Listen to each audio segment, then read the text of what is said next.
디도서 1장 6절 말씀, 제가 말씀을 읽어드리겠습니다. 책망할 것이 없고 한 아내의 남편이며 방탕하다는 비난을 받거나 불순종하는 일이 없는 믿는 자녀를 둔 자야 할지라. 아멘. 우리가 1장 16절 말씀입니다. 제가 1장 6절은 우리 디모데 전후서에서 봤으니까 1장 16절 말씀 제가 다시 한번 읽어드리겠습니다. 디도서 1장 16절 349면입니다. 그들이 하나님을 시인하나 행위로는 부인하니 가증한 자요 복종하지 아니하는 자요 모든 선한 일을 버리는 자니라. 아멘. 하나님을 시인한다고 했습니다. 입으로 내가 믿는다라고 이야기하는 거죠. 하지만 입으로 시인했지만 행위로는 부인한다. 그러니까 입은 시인이고요, 행위는 부인이죠. 그러니까 입으로는 믿는다고 이야기하면서 그의 삶으로는요 전혀 하나님 믿는 자의 모습을 보이지 않고 하나님을 부인하는 그런 사람들이 있습니다. 복종하지 않는 자, 가증한 자, 모든 선한 일을 버리는 자다라고 말씀하고 있습니다. 마태복음 7장에 보면 마지막 심판의 자리가 나오죠. 거기에서 나더러 주여 주여 하는 자마다 다 하나님의 나라에 올 것이 아니다 라고 말씀하고 있습니다. 누가 하나님 나라에 가는 거죠? 하나님의 말씀에 순종하는 자가 하나님의 나라에 들어갈 수 있게 되어집니다. 이 시대도 마찬가지입니다. 우리 교회가 오직 믿음으로 구원받는다는 것, 이 사실을 강조하는 건 너무나 중요한데 그러다 보니까 입으로는 시인하고 그 행위로는요, 삶으로는 하나님을 부정하는 그런 사람들을 너무나 많이 만들어가고 있습니다. 이런 잘못된 부분에서 우리가 좀 벗어나야 할 줄로 믿습니다. 입으로 시인하는 것이 나쁜 게 아니죠. 입으로 시인해야 돼요. 내가 예수를 믿는 사람임을 많은 사람들에게 증거해야 합니다. 하지만 그것이 우리의 삶으로도 시인되어질 수 있도록 우리의 행동으로도 정말 믿는 사람들은 뭔가 다르다 이런 이야기를 들을 수 있어야지 우리가 정말 하나님의 구원받은 백성으로 하나님의 일을 감당하는 그런 모습이 되어지는 줄로 믿습니다. 많은 성도들이 나 하나님 잘 믿는 거 많이 강조하고 또 자랑하죠. 삶을 보면 믿지 않은 사람들에게 또 비난받고 또 믿지 않은 사람들에게 손가락질 당하고 욕먹는 경우들이 참 많이 있습니다. 이 모든 것은 하나님께서 가증하게 여기시는 것이고요. 말씀 가운데 나와 있는 것처럼 선한 일을 버리는 그런 악한 삶이 되어집니다. 믿는 자로서 입으로 주님을 찬양하고 또 내 주변 사람들에게 믿지 않은 사람들에게 내 삶의 모습으로 빛과 소금의 모습을 보여줄 수 있는 그런 것들이 우리 믿는 자들의 그런 모습, 참된 구원받은 백성들의 모습이 되어지는 줄로 믿습니다. 창세기로 이제 넘어갑니다. 바로 창세기 3장으로 넘어갑니다. 저희가 창세기는 많이 다뤘기 때문에 잘 알고 있는 부분들은 저희가 그냥 넘어가고 우리가 새롭게 한번 바라봐야 될 부분들을 저희가 보도록 하겠습니다. 창세기 3장 5절입니다. 창세기 3장 5절 우리 구약성경으로 사면에 있죠. 창세기 3장 5절 말씀 봅니다. 너희가 그것을 먹는 날에는 너희 눈이 밝아져 하나님과 같이 되어 선악을 알 줄 하나님이 아심이니라. 아멘. 선악을 알게 하는 나무의 열매를 먹으면 안 되죠. 하나님께서 선악을 알게 하는 나무의 열매를 먹으면 어때요? 죽는다. 어떻게 보면 중간 설명이 없습니다. 선악을 알게 하는 나무의 열매를 먹으면 그것이 뭐 맛이 어떻고 어떤 죄가 되고 이것이 없이요. 하나님의 명령은 단순해요. 그것을 먹으면 죽어. 이렇게 이제 하나님께서 그 말씀을 주셨습니다. 그런데 사탄은요, 그 중간 과정을 설명하려고 합니다. 하나님의 말씀은 뭐라고요? 선악을 알게 하는 나무 열매를 먹으면 정령 죽으리라. 원인과 결과만 이야기합니다. 사탄은 뭐라고 이야기하는 거죠? 이 선악을 알게 하는 나무의 열매를 먹으면 너의 눈이 밝아져서 하나님과 같이 되어진다. 하나님이 말씀하신 게 아니잖아요. 하나님은 먹으면 죽어. 딱 이렇게 두 개만 이야기했는데 그 사단은 그 먹게 되어지면은 어떤 일이 벌어질 것인가 이 사실을 이야기하죠. 최종 목적지를 이야기하는 것이 아니라 중간 기착지를 이야기하는 거예요. 먹으면 눈이 밝아지고 하나님과 같이 되어진다. 이것은 하나님이 말씀하신 게 아니에요. 먹으면 죽어. 사단은요, 그것을 먹게 되어지면 어떤 것들, 어떤 문제가, 어떤 일들이, 어떤 좋은 것들이 너에게 발생할 것인가, 이것을 이야기합니다. 그렇게 되었을 때에 결국에는 아담과 하와가 그 말을 듣고 죽는다는 것을 잊어버립니다. 그러니까 죽는 것을 잊어버리고요. 그것을 먹음으로 어떻게 되어진다. 이것만 바라보고 결국에 그로 인하여서 범죄하게 되어진 거죠. 이것이 바로 본질을 흐리는 모습이 되어집니다. 이단들도 이런 일들을 많이 하는 거죠. 그러니까 천국과 지옥이란 목적지가 있습니다. 근데 그것을 이야기하지 않고 중간에만 이야기하는 거예요. 이렇게 하면 결국에 천국에 가. 이렇게 하면 지옥에 가. 이것을 이야기하는 것이 아니라 이렇게 하는 것이 너에게 얼마나 유익하고 얼마나 즐겁고 얼마나 좋은가. 그러니까 최종적인 목적지를 이야기하지 않고요. 흔히 말하면 휴게소를 이야기하는 거죠. 이런 행위를 하고 이런 삶을 살고 이런 모습이 있으면 너희 가운데 무엇이 좋아 좋지 않아? 이것만 이야기하고 그 결과 어떠한 결과가 너에게 이르를 것인가? 이것을 이야기하지 않습니다. 그러니까 여기에 많은 사람들이 넘어가는 거죠. 우리 성도들이 정말 바라봐야 될 부분들이 여기 있습니다. 무엇을 하건 내가 이것을 하는 것의 최종적인 목적지가 어디인가? 이것을 바라볼 수 있어야 돼요. 그것을 바라보고 이것이 말씀이 어떻게 나와 있는가 이렇게 봐야 되는데 그것을 바라보지 아니하고요.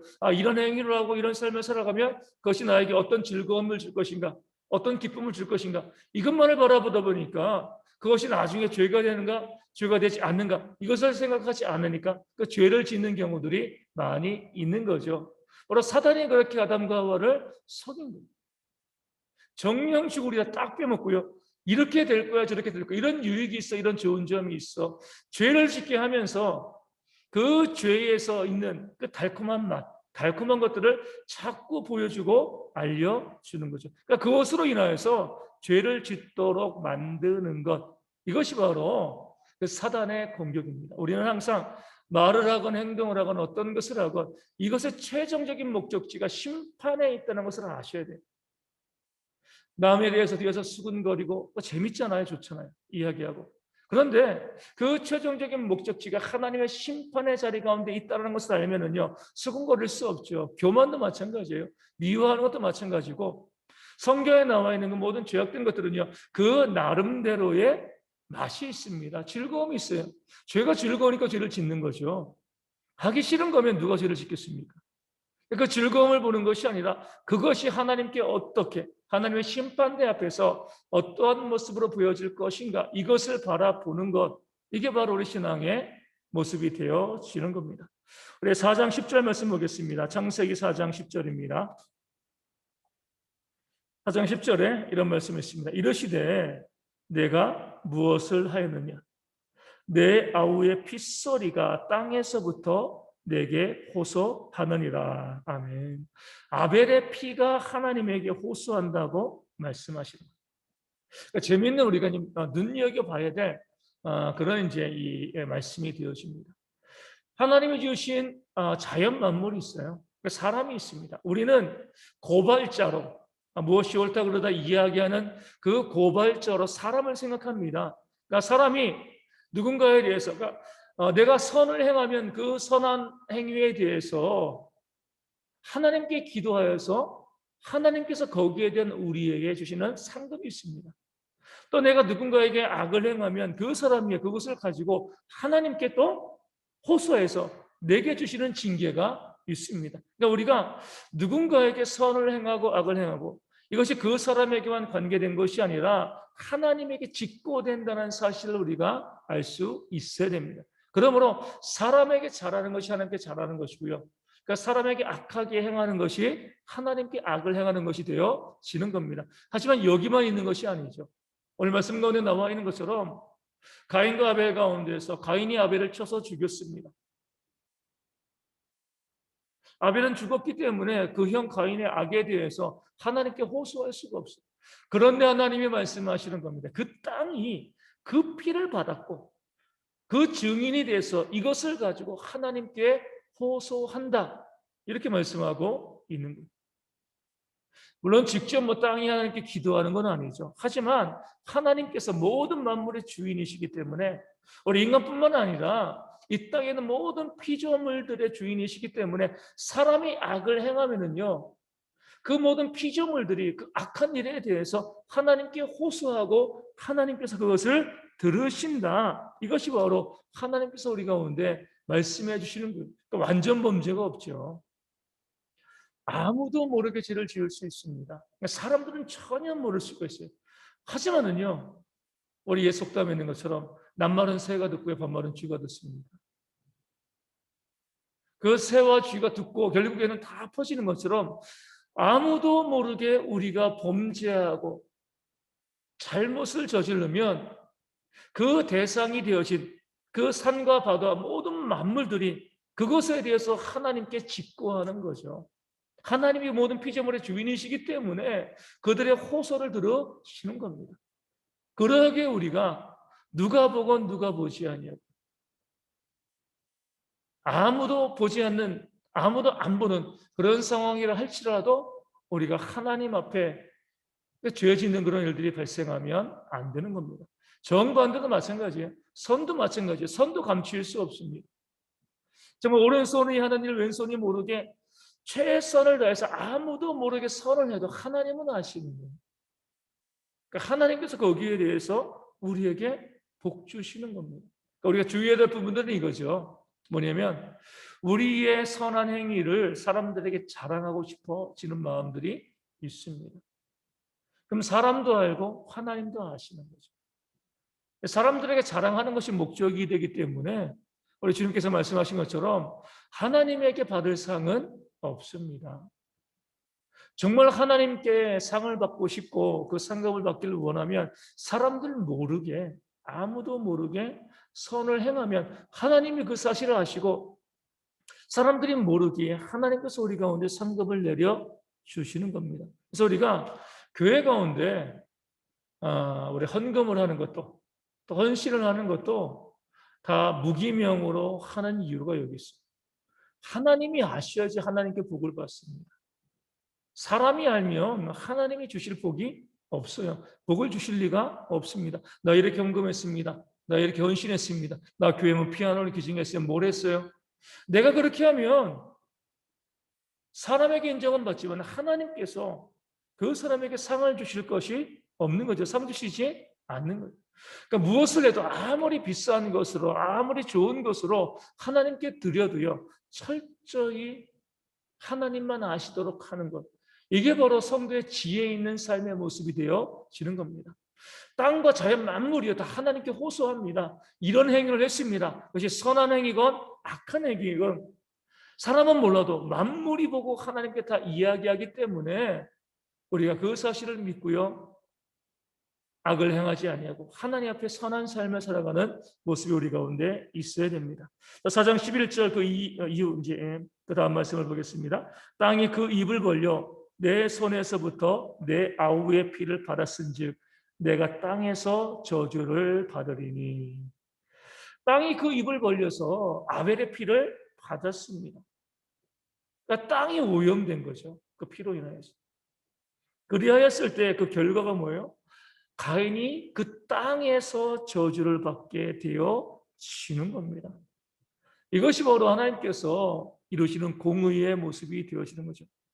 내가 어떤 범죄를 범해서 그로 인하여서 하나님이 지으신 그 피조물을 우리가 상하게 만들고 그 피조물에 문제가 발생하게 만들면 그 피조물이 뭐예요? 그 상하게 한 자를 쫓아내는 겁니다. 공격하고 그 죄에 대한 값을 치르게 하는 거죠. 우리가 가장 분명하게 볼 수 있는 것이 지금 우리가 살고 있는 이 세상에서 벌어지고 있는 환경 재앙이잖아요. 그렇죠? 지구 온난화. 누가 이런 온난화의 죄를 범했습니까? 사람들이 그 지구의 땅에 자연에 이런 죄를 범했기 때문에 말씀 가운데 나와 있는 것처럼 땅에서 저주를 받는 거예요. 이 환경에서 저주를 받게 되어 있는 겁니다. 심은 대로 거두는 그런 원리를 하나님께서 창세기 4장에서 우리 가운데 말씀해주고 있는 겁니다. 가인이 아벨의 피를 흘려서 그 땅을 저주케 했기 때문에 가인은 그 땅에서 저주를 받아서 땅을 유리함에 떠도는 그런 삶을 살게 되어진 겁니다. 마찬가지로 우리도 세상의 모든 자연 만물들을 훼손하게 되어지면 그에 따른 죄의 값을 우리가 받게 되어 있습니다. 지금 지난 주간에도 끔찍한 일들이 많이 있잖아요. 하다못해 우리 이 작은 동물들, 고양이나 개 같은 경우도, 강아지 같은 경우도 창문에서 강아지를 밀어서 떨어뜨린 애도 있고, 또 갓 태어난 강아지를 쓰레기 봉투에 담아서 버린 그런 사람들도 있습니다. 그게 뭐 내가 사람인데 내 마음대로 할 수 있지. 세상에서는 발각되지 않을 수 있어요. 하지만 하나님께서는요, 내가 그렇게 이 땅의 자연과 환경에 대해서 피해를 준 것만큼 우리 가운데 반드시 재앙으로 또 저주로 갚아 주십니다. 그러니까 우리가 믿는 사람들이요, 그 하나님께서 얼마나 세밀하고 정확하게 심판하시는가 이 사실을 알아야 돼요. 그러니까 두려워야 됩니다. 내가 행한 그대로 우리 가운데 갚아 주십니다. 우리는 남을 속일 수 있고요, 심지어 나를 속일 수 있어요. 누군가에게 선을 행하는데 그것이요, 나를 위해서, 나를 드높이기 위해서 선을 행한 것일 수 있습니다. 하나님께서는 그 마음에 동기까지 하시고 자랑하기 위해서 행한 선에는 어떤 상급도 주지 않으시고 오히려 책망하시는 거죠. 그렇게 세밀하게 모든 것을 다 하시고 내가 행한 그대로 내가 받게 되어진다, 그 사실을 알게 되어지면 이 세상 가운데 살아가면서 선한 삶을 살아갈 수밖에 없는 거죠. 어떤 목사님이 이렇게 말씀하시는 걸 제가 들었어요. 개척교회일 때, 작은 교회일 때, 그 교회에서 이 피아노 반주를 하던 이제 여자 집사님이 한 분 계셨다는. 근데 어느 날 그 여자 집사님이 이렇게 말씀을 하신 거예요. 목사님, 제가 큰 교회에 일부 예배 반주자로 제가 이 청빙을 받았어요. 거기 가야겠습니다. 그럼 이제 개척교회니까 뭐 이 반주자 사례도 제대로 못 해주고 그러니까 막을 수가 없는 거죠. 그래서 이제 그 여집사님에게 이렇게 얘기했다는 거예요. 그러면 우리도 사람을 구해야 되니까 연말까지만 좀 그렇게 해주세요. 그랬더니 그 여집사님이 다음 주부터 나오라 그래서 오늘이 마지막이에요. 그리고 쌩 떠나가 버린 거죠. 목사님이 얼마나 속상했겠어요. 작은 교회니까 이런 서름들이 참 많구나. 그냥 뭐 한 달, 두 달도 아니고 말하고 그 다음 주, 그 주가 마지막 주가 되어지는 거죠. 그리고 그냥 가버린 거예요. 한 5년 정도 지났대요. 5년 정도 지났는데 그 여집사님이 다시 왔다는 거죠. 뭐 교회 출석하기 위해서 온 게 아니라 미국에 가야 되는데, 학교 입학을 해야 되는데 목사님에게 추천서를 써달라 그런 거예요. 목사님이 물어본 거죠. 아니, 다니시는 교회에, 섬기시는 교회 목사님에게 추천서를 부탁하셔야죠. 그 목사님과 관계가 안 좋대요. 그렇다고 해서 이 5년 전에 그렇게 뒤도 안 돌아보고 갔던 그 목사님께 추천서를 부탁한 거죠. 전사님 같은 경우는 어떻게 하시겠습니까? 그 목사님은 써졌다는 거죠. 내가 선을 행할 수 있습니다. 괘씸하죠, 물론. 정말 괘씸한 거예요. 그렇게 큰 교회 생각하면서 그냥 자기 앞가림만 하고 교회를 그냥 뒤도 돌아보지 않고 그렇게 하는데, 또 자기 아쉬우니까 또 찾아와가지고 이거 해달라 저거 해달라. 하지만 그럴 때에도 뭐 그게 뭐 큰 어려운 거예요. 그렇죠? 뭐 자존심 뭐 이런 게 어디 있습니까? 내가 남에게 선을 행할 수 있으면 선을 행하는 거예요. 이게 바로 믿는 자의 삶의 모습이 되어집니다. 그럴 때 하나님께서 거기에 은혜와 복을 내려 주시는 거죠. 옛날에 나한테 이렇게 했으니까 쌤통이다, 안 해줘야지. 그래가지고 뭐가 유익하겠습니까? 감정만 조금 이제 좋아질 따름이지 유익할 거 없습니다. 하나님께서 보고 뭐라고 하시겠습니까? 우리 주님 말씀하신 것처럼 우리가 나를 사랑하는 사람, 나에게 무난하는 사람, 그들을 사랑하면 이것은 이방인과 세리와 다르지 않다. 그러니까 이방인과 세리는 구원받지 못한 사람의 대표죠. 너희가 정말 구원받은 사람이라고 하면, 1만 달란트 은혜 받은 사람이라고 하면 그렇게 참 사람 속 긁어놓고 배은망덕한 그런 모습을 보이는 사람이 있다 할지라도 사랑을 하는 거죠. 그게 나에게도 유익합니다. 하나님 말씀 우리로 하여금 끊임없이 믿는 자로서 이 땅에 살아가는 것은요, 선을 행하는 삶을 살아가는 거예요.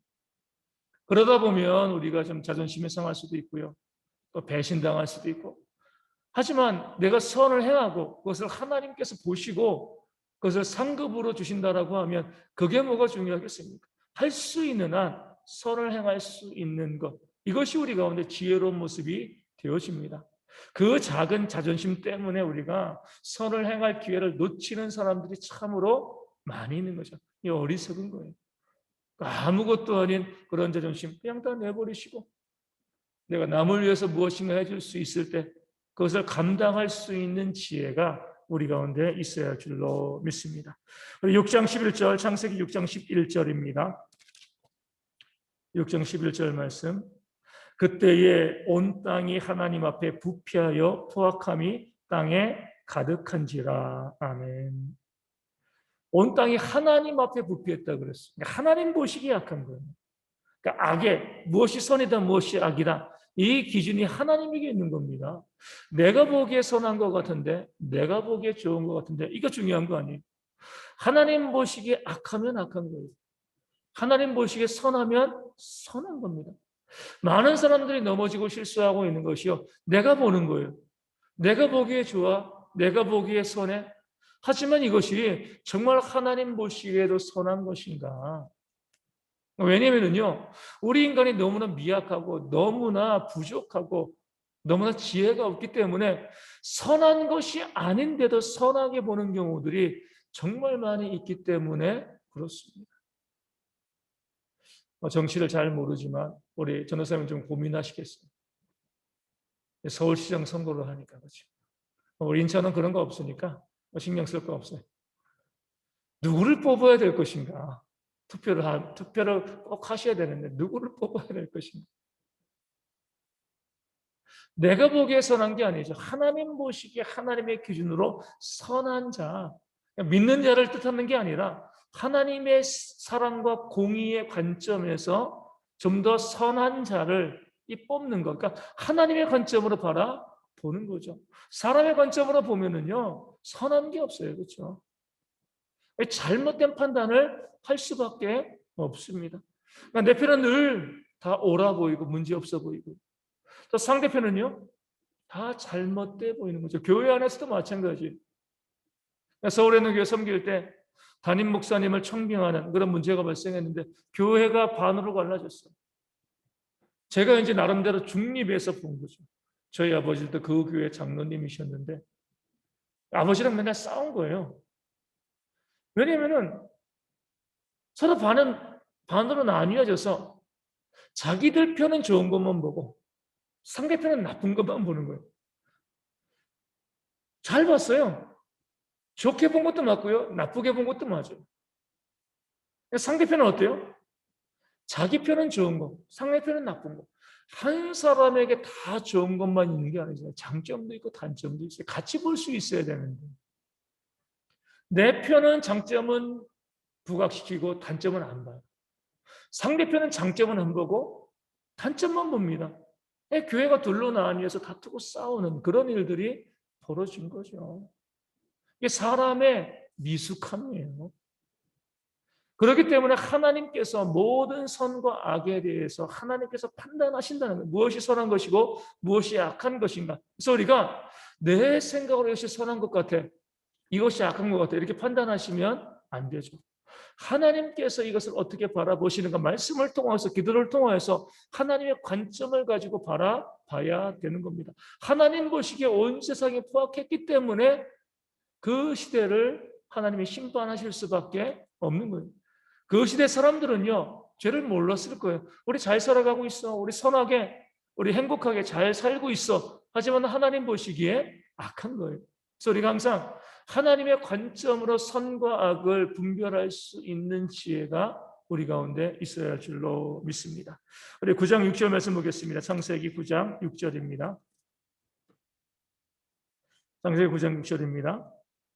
다른 사람의 피를 흘리면 그 사람의 피도 흘릴 것이니 이는 하나님이 자기 형상대로 사람을 지으셨음이니라. 아멘. 아주 무서운 말씀이죠. 우리 안에, 사람 안에, 믿는 자이건 믿지 않는 자이건 모든 사람 안에는요, 하나님의 형상이 있습니다. 그 사람의 피를 흘리는 것, 피를 흘린다는 건 뭐예요? 최종적인 목적지이고, 이제 죽음 이전이지만 그 사람이 가해를 하고, 뭐 칼이나 뭐 주먹이나 뭐를 써서 그 사람의 육체를 상하게 만드는 거죠. 그러니까 육체를 때리는 것만 아니라 뭐예요? 하나님의 형상을 상하게 하는 겁니다. 이런 예를 들 수가 있죠. 얼마 전에 우리 스리랑카인가요? 그 정확한 이름은 모르겠는데 어떤 나라인지 스리랑카 같아요. 해외에서 어떤 이제 비키니 수영복을 만드는 그런 회사에서 우리 스리랑카 국기로 비키니 수영복을 만들었습니다.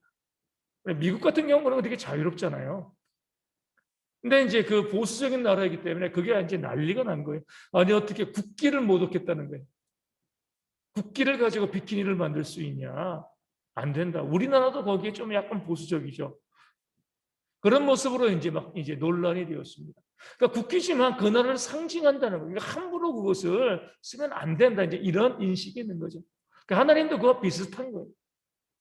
사람이지만 그 안에는요 하나님의 형상이 있습니다. 그에게는 우리 외적인 부분에도요 하나님의 형상이 있어요. 성품만 하나님의 형상이 있는 게 아닙니다. 외적인 부분에 하나님의 형상은 뭐죠? 좋아져, 좋아야죠. 하나님께서 우리 외모를 지으실 때 우리 눈과 뭐 코와 귀와 입과 손과 발 모든 것을 지으실 때 상당히 조화롭게 아주 잘 지으셨습니다. 하나님의 성품이 우리의 외적인 부분에도 반영되어 있는 거예요. 그럴 때 우리가 다른 사람을 치게 되어지면 하나님을 치는 겁니다. 우리가 살고 있는 이 세상에 보면 정말 무엄하게도 하나님을 공격하고 하나님을 때리고 하나님께 손가락질하고 하나님께 욕하는 사람들이 너무나 많이 있죠. 우리 가정에서도 그래요. 저도 이제 우리 아이들 있지만 나름대로 이제 원리는 있어요. 우리 정준이는 이제 올해 5살 됐습니다. 오늘이 생일이에요, 정준이가. 딱 만 4살. 딱 48개월 동안 딱 한 대 때렸어요. 물론 때릴 땐 좀 아프게 때립니다. 기억이 남게. 전 나름대로 기한은 이거예요. 초등학교에 들어가면 손대지 않습니다. 그 전에는 제가 좀 매를 들기도 하고 우리 윤희도 인희도 좀 맞기도 하고 그랬는데 어찌되었건 초등학교 들어가고 나면 때리지 않는 거죠. 가급적이면 아이들 매들지 않아요. 왜냐하면 하나님의 형상이 있기 때문에 그래요. 물론 우리 뭐 미국 같은 경우 보면 해외에서 보면 어때요? 한국이나 동양인 부모들이 엄격하게 자녀를 키우고 그 자녀들이 또 뭐 그 나라에서 좋은 대학교 가고 또 유능하고 장관도 되고 이제 그렇게 이제 막 경우들이 있죠. 자꾸 성공 신화로 이렇게 부각시키고 있는데 저는 그렇게 보지 않습니다. 하나님이신 자녀, 내 자녀가 아니라 하나님의 자녀이기 때문에 그 하나님의 형상대로 잘 키우고 함부로 욕하거나 손대지 않는 것. 이것이 바로 우리가 그 형상을 존중하는 하나님을 존중하는 모습이 되어지는 거예요. 그러니까 부부끼리 서로 다투고 싸우고 특별히 남편들이 아내에게 폭력을 쓰는 거 하나님을 때리는 겁니다. 그러니까 부모가 자녀들에게 하는 것도 마찬가지고 그리고 주변에서 또 다른 사람들 그래서 우리 학교에서 왕따라든가 이런 것들을 우리 믿는 사람들이 정말 심각하게 봐야 될 이유가 하나님의 형상을 가진 그 존재에게 가해하는 것이기 때문에 그래요. 믿는 사람들이 이 부분에 대해서 교회 안에서 뭐 멱살 잡고 다투고 싸우고 이런 거 있으면 안 됩니다. 하나님의 형상이 있기 때문에 그렇습니다. 그 사실을 기억하고 그 사람에 대해서 최대한 존중할 줄 아는 게 우리 하나님을 온전히 섬기는 모습이 되어지는 겁니다. 우리 11장 4절 창세기 11장 4절입니다. 11장 4절 바벨탑 사건이죠. 또 말하되 자 성읍과 탑을 건설하여 그 탑 꼭대기를 하늘에 닿게 하여 우리 이름을 내고 온 지면에 흩어짐을 면하자 하였더니 아멘. 사람들의 죄는 뭐냐면 바벨탑을 지은 사람들의 죄 가장 근본적인 죄는요. 하나님의 말씀을 거역했다는 거죠. 하나님의 약속은 뭐죠? 방주에서 나오고 난 다음에 무지개를 보여주고 다시는 내가 어떤 죄가 세상은 여전히 죄가 가득할 거지만 다시는 이 세상을 뭘로요? 물로는 심판하지 않을 거예요. 온 세상을 물로 다 쓸어버리지 않을 것이다. 하나님이 약속하셨습니다. 그러면은요 높은 것일 필요가 없습니다. 이 바벨탑을 지은 사람들은 하나님의 약속을 신뢰하지 않은 거죠. 우리가 이전에 홍수로 인하여서 정말 전 인류가 이렇게 끔찍한 비극을 당했는데 우리가 이제는 속수무책 당하면 안 된다. 우리가 높은 하늘에 닿을 그런 높은 탑을 쌓아서 아무리 엄청난 물이 쏟아진다 할지라도 우리가 그 물의 피해로부터 우리가 살아남자. 바벨탑을 쌓기 시작한 거죠. 정말 어리석은 모습이 되어지는 거예요. 하나님이 약속을 하셨으면 그 약속을 믿어야죠. 그 약속대로 살아가면 되는 겁니다. 그런데 그 약속의 말씀을 믿지 아니하고 내 힘으로 무엇인가 하려고 애쓰고 노력하고 그 약속을 버리는 그런 죄악이 그들 가운데 있었기 때문에 어떻게 보면 교만이 전에 하나님을 부정한 거죠. 그 약속하신 그 말씀 신실하신 그 하나님을 부정했기 때문에 하나님께서 그들을 심판하시는 그런 일들이 이 땅 가운데 벌어진 겁니다. 오늘 우리 가운데도 이런 바벨탑 같은 경우들이 참 많죠. 하나님의 약속이 있는데 그 약속을 무시합니다. 가장 대표적인 게 뭐예요? 먼저 그의 나라와 그의 의를 구하라.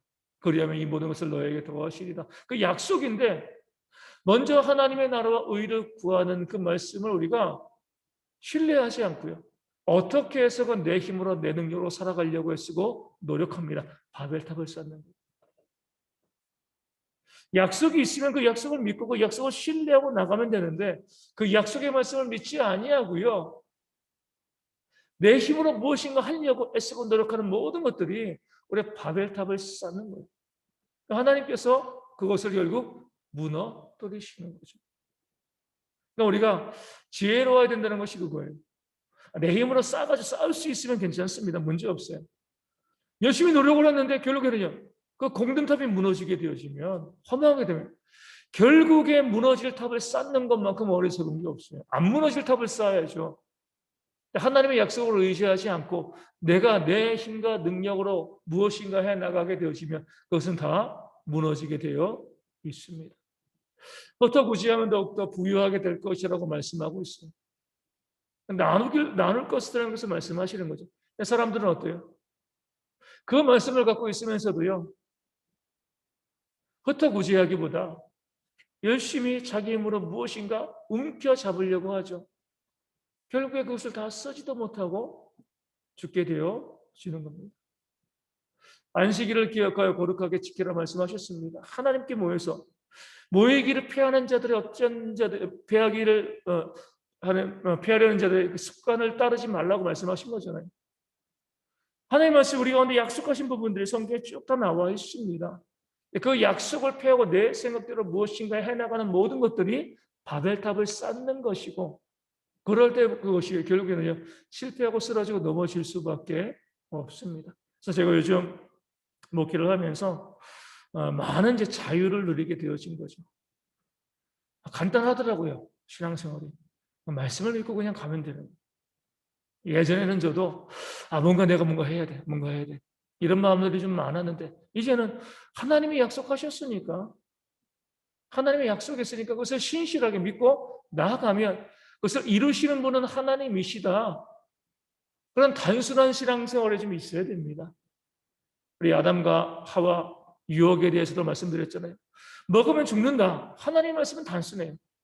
사단은 뭐예요? 먹으면 이런 장점이 있고 저런 장점이 있고 자꾸 그렇게 우리를 유혹하는 겁니다. 말씀이 있으면 순종하면 되는 건데 거기에 이것을 저것을 덧붙이면서 무엇인가 하려고 사람의 모습을 집어넣으려고 하다 보면 결국에는 무너지는 겁니다. 말씀 그대로 믿고 순종하는 그런 지혜가 우리 가운데 있어야 됩니다. 11장 8절, 창세기 11장 8절입니다. 여호와께서 거기서 그들을 온 지면에 흩으셨으므로 그들이 그 도시를 건설하기를 그쳤더라. 하나님의 방법은 참 기묘한 거죠. 성을 쌓고 있는데 제 생각으로는 그래요. 이것들이 교만하게 내 약속을 믿지 않고 하늘에 오르는 그런 탑을 쌓. 그럼 뭔지 가장 간단한 방법은 뭐죠? 지진 한번 일으키면 됩니다. 확 무너지는 거죠, 그렇죠? 이 노아의 홍수 때처럼 비를 엄청나게 하면 아무리 벽돌을 구웠어도요, 그게 이제 결국에 다 무너질 수밖에 없습니다. 그러니까 자연재해를 가지고 얼마든지 하나님께서 그 성을 무너뜨릴 수가 있는 거죠. 뭐 거센 폭풍만 불어도 태풍만 와도 무너지는 거잖아요. 근데 하나님은 그런 방법 쓰지 않으시고요. 어떻게 해요? 언어를 혼잡하게 하신 거죠. 여기 아주 이제 놀라운 지혜가 있는, 소통이 안 되는 공동체는 무너진다는 거죠. 그렇죠? 아무리 거대한 일을 이루고 애쓰고 노력하려고 해도요, 소통이 되어지지 아니하면 하나님께서 소통을 막아버리시니까 일이 중단되어지고요, 그 공동체가 무너지는 겁니다. 국가나 교회나 모든 공동체가, 가정도 마찬가지죠. 소통되어지지 않으면 공동체는 무너지게 되어 있습니다. 그러니까 사단이요, 소통하지 않도록 자꾸 사람들을 미혹하는 거죠. 또다시 정치 이야기를 하면 사람들이 그런 얘기를 많이 해요. 도무지 말귀를 못 알아먹는 사람이다. 소통이 안 된다는 거죠. 우리 사무엘상 우리 나발이 나오잖아요. 나발은 미련하고 악한 자죠요. 더불어 말할 수 없는 사람이었기 때문에, 소통하지 않는 사람이기 때문에 미련한 자고 악한 자예요. 하나님이 치셔서 죽은 거죠. 자꾸 사단은 우리 믿는 사람들의 공동체에 소통을 방해하죠. 하나님께서 우리 가운데 원하시는 건 뭐죠? 그 소통하게 하는. 우리가 이제 사도행전 말씀을 통해서 보는 것처럼 바벨탑 사건으로 인하여서 언어가 혼잡되어졌던 이것들이 오순절 성경 충만하면서 거기에서 그 사도들이 모여서 기도하는 사람들이 각 언어로 하나님의 큰 일을 말하기 시작을 했습니다. 바벨탑에 그 무너지고 흩어졌던 것들이 성령의 임재하심으로 다시금 회복되어지고 하나 된 거죠. 성경에서 성령이 하나 되게 하신 것을 힘써 지키라라고 말씀하고 있는 겁니다. 마찬가지로 우리 교회도 마찬가지예요. 우리 나라도, 우리 가정도 마찬가지입니다. 소통하지 않는 것이 죄가 됩니다. 소통하지 않는 것이 공동체를 무너뜨리는 거예요. 말이 통하지 않으면 어떤 일도 진행해 나갈 수가 없습니다. 그래서 우리가 함께 말이 통하는, 소통하는 그런 공동체가 되어야 되는데, 그러기 위해서는 뭐예요? 성령이 하나 되게 하신 겁니다. 내 생각을 주장하면은요, 소통되어지지 않죠. 저도 목회를 쭉 해나가면서 가장 안타까운 것이고요. 어찌되건 자기 생각만을 고집하는 겁니다. 자기 생각을 주장하는 거예요. 진리도 아니고 목숨 걸 문제가 아닌데 또다시 나오지만 자존심의 문제. 내가 이만큼 알고 있는데 그것을 무시당하는 것이 싫은 거죠. 소통이 안 되고요. 공동체가 점점 무너지는 거예요. 어린아이에게서도 들어야 될 말이 있습니다. 목회자와 성도가 서로 간에 소통해야지, 카톨릭처럼 말하는 교회가 있고 듣는 교회가 있으면 교회는 무너지게 되어 있어요. 목회자도 성도들에게 이야기하고 성도들도 목회자에게 자연스럽게 서로의 의견을 내놓으면서 함께 소통할 때 그때 교회가 거룩해지고요. 공동체가 하나로 온전히 세워질 수 있게 되어집니다. 한국 교회가 많이 무너지는 이유 중에 하나가 소통이 사라졌기 때문에 그래요. 일방적인 말만 있는 거죠. 교회에서 목회자와 힘 있는 자들이 이야기하면 성도는 무조건 그 말에 순종하고 듣고 이것이 옳고 그리고 이 부분들을 따지지 않기 때문에 소통이 안 되니까 이 바벨탑처럼 공동체가 무너지게 되어지는 겁니다. 그래서 우리가 어디에서건 내 생각을 주장하는 것도 중요하지만 그 상대방의 생각을 듣고요. 함께 소통해 나가면서 진리를 찾아가는 그런 지혜들이 우리 교회 가운데 있어야 할 줄로 믿습니다. 잠언 말씀 봅니다. 잠언 26장 뒤로 쭉 넘어가서 잠언 26장. 잠언에 좋은 말씀들이 많은데 자꾸 순서에 밀려가지고 못 보고 있어가지고 오늘은 잠언 말씀을 좀 보겠습니다. 잠언 26장 18절과 19절. 941면 구약 941년 잠언 26장 18절과 19절 말씀입니다. 제가 말씀을 읽어드리며 횃불을 던지며 화살을 쏘아서 사람을 죽이는 미친 사람이 있나니 자기의 이웃을 속이고 말하기를 내가 희롱하였노라 하는 자도 그러하니라. 아멘. 횃불을 던지고 화살을 쏘아서 사람을 죽이는 미친 사람, 뭐 하는 사람이요? 농담하는 사람. 농담으로. 내가 희롱하였다, 내가 농담했어. 저도 이제 어려서부터 교회를 다녔고 모태신앙이죠. 교회에서 우리 뭐 중고등부 청년부 또 이제 목회자 생활 쭉 하다 보면 교회에 보면 뭐 분위기를 좋게 하시는 분들이 좀 있긴 있어요.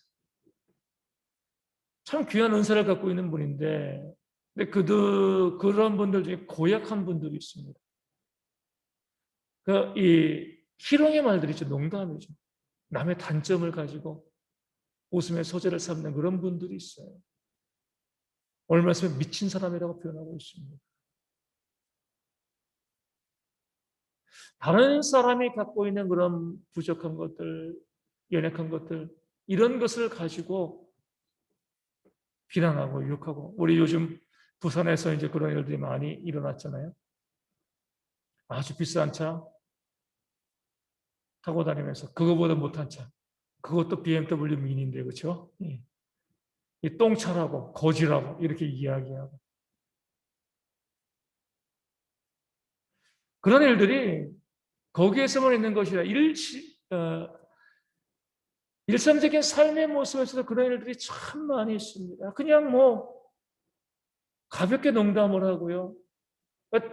지금도 많이들 해보면 상대방이 가지고 있는 그런 이 신체적인 부분들, 그런 약점들을 가지고 계속 농담을 하고 비웃고 웃고 그러면서 잘한다라고 생각을 하는 거죠.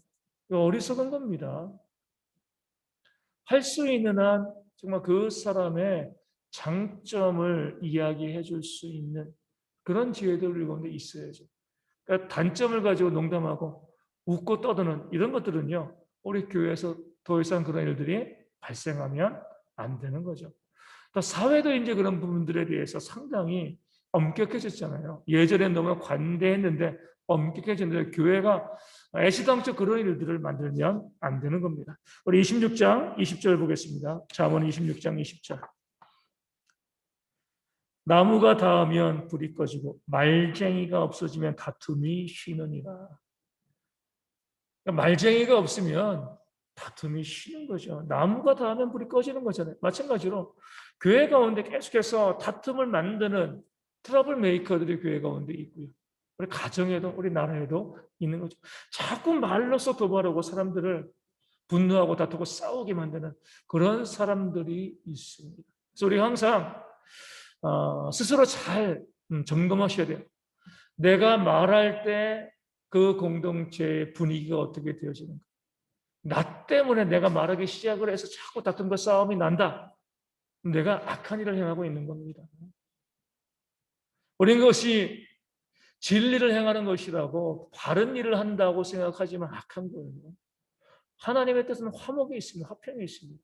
그래서 우리가 이 세상을 살아가면서 다툼을 만드는 그런 말을 하지 않도록 노력해야 됩니다.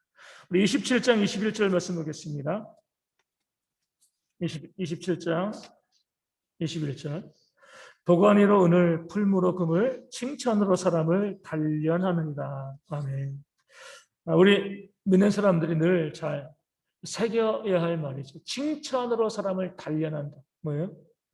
칭찬을 듣고도요, 우쭐해주지 않는 것. 이것이 바로 우리가 성숙했다는 증거가 되어지는 겁니다. 칭찬은 고래도 춤추게 한다. 좋은 거예요. 그렇죠? 하지만 이것이 지나쳐서 마치 내가 어떠한 사람이 된 것처럼 나를 자랑하고 나를 드러내고 아나무인 되어지면은요. 그것은요. 내 신앙과 인격이 부족하다는 것을 보여주는 겁니다. 남들이 나를 칭찬할 때 감사해야죠. 감사합니다. 하지만 늘 우리는요. 다른 사람과 나를 비교하는 것이 아니라 하나님과 나를 비교하는 거예요. 하나님 보시기에 내가 어떤 존재인가 늘 부족하고 연약한 사도 바울도 자신을 죄인 중에 괴수라라고 고백을 했는데 우리가 뭐라고 어쩌라고 내가 이런 사람이다라고 자랑할 수가 있겠습니까? 우리가 칭찬을 많이 하시되 그 칭찬을 들을 때 그로 인해서 내가 교만해지지 아니하도록 우리가 조심해야지 탁월한 그리스도인이 되어질 수가 있습니다. 28장 20절 말씀 보겠습니다. 28장 20절 잠언 28장 20절입니다. 충성된 자는 복이 많아도 속히 부하고자 하는 자는 형벌을 면하지 못하리라. 우리가 정말 주의해야 될 말이죠. 속히 부하고자 하면 속히 부자가 되려고 하면 우리가 어때요? 형벌을 면하지 못합니다. 지금 뭐 온 나라가 뭐 부동산 주식 열풍이잖아요. 빨리 부자가 되려고. 그로 인하여서 이 패가 망신한 사람들이 얼마나 많이 있습니까? 이거 하면 빨리 부자 될 것 같아가지고. 우리 LH 사건도 마찬가지죠. 그 정보를 가지고 이렇게 하면 내가 빨리 부자가 될 수 있어. 형벌을 면치 못하게 되어 지는 거예요. 하나님의 원리는요, 믿는 자에게 믿지 않은 자에게 성실하게 일하면서 최선을 다해서 그의 삶에 또 물질을 채워가는 것. 그래야지 그것을 또 선하게 쓸 수 있습니다. 쉽게 번 돈은 쉽게 나가는 거죠. 우리 속기 부하고자 하면 악한 방법, 이 죄악에 우리가 덫에 걸릴 수 있고 형벌을 면치 못하는 거죠. 28장 22절에도 이렇게 나와 있습니다. 악한 눈이 있는 자는 재물을 얻기에만 급하고 빈궁이 자기에게로 임할 줄은 알지 못하느니라. 악한 눈을 가지고 정말 빨리 재물을 얻고자 하면 결국에 그가 얻게 되어지는 건 뭐죠? 빈궁이에요. 가난한. 그런 모습이 있게 되어지는 겁니다. 그래서 우리가 지혜롭게 속기 부자가 되는 것이 아니라 성실하게 일하면서 하나님의 때를 기다리는 지혜들이 우리 가운데 있어야 할 줄로 믿습니다. 우리 28장 27절 말씀 봅니다. 28장 27절입니다. 가난한 자를 구제하는 자는 궁핍하지 아니하려니와 못 본 채 하는 자에게는 저주가 크리라. 아멘. 가난한 자를 구제하는 것이 우리에게 복이 되어지는 거죠. 근데 가난한 자를 학대하는 것이 아니라, 물론 학대하는 것도 죄지만 못 본 채 하는, 내 옆에 이웃이 힘들고 어려운데 그 삶의 필요 때문에 안타까워하고 있는데 못 본 채, 아니 나 못 봤어. 우리가 그동안 못 본 채 하면서 선을 행할 기회를 놓치는 것들이 얼마나 많이 있습니다. 악한 거예요. 우리 눈에 보였다는 건 뭐죠? 내가 그를 도와야 한다는, 내가 최선을 다해서 섬겨야 된다는 겁니다. 그런 마음이 우리 가운데 있어야 돼요. 우리 길거리 가다 보면 참 안타까운 게 그거잖아요. 그렇게 무거운 이 수레를 꼭 힘없는 분들이 꼭 그것을 운반하고 나가고 있어요. 그거 보면은 더 안타까운 건 뭐냐면, 저도 차 타고 지나가다 보면 주변의 사람들 지나가면서 아무도 도와주지 않아요. 못 본 채 하는 겁니다. 내일 아니라. 그 언덕길에 올라가는데 제가 참 우리 교회 근처도 보면 왜 고물상들이 다 이 언덕 위에 있는지. 이 고물상에 가려면 저 아래서부터 그냥 이 언덕 위까지 올라와야 돼요. 그럼 이제 할머니들이 또 여자분들이 또 몸이 불편한 이제 할아버지가 그 짐을 나르는데 아무도 안 도와줘요. 못 본 채 하는 겁니다.